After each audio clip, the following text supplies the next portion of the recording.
my closest neighbor.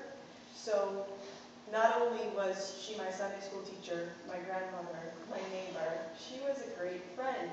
And even when I went off to college, it was never a problem for me to pick up the phone, and not that I didn't call my mother as well, but I could call my grandmother and ask her, "Hey, Grandma, how do you make your macaroni and cheese?"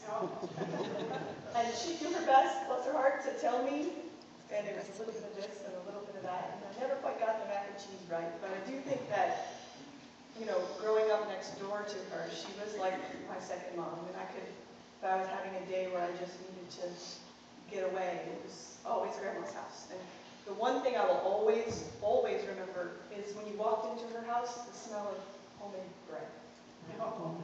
To this day, if I smell a bakery or bread, it's instant flashback to Grandma's house. There's nothing better after school than a slice of homemade bread and some butter on it. Also at Christmas time, every time I see a box of cordial cherries, I actually become grandma. Popcorn and fudge, who would have put those two together? But that's fabulous, right? Like, it will never be the same. So she was wonderful. I'm sure that I've learned a tremendous amount from her.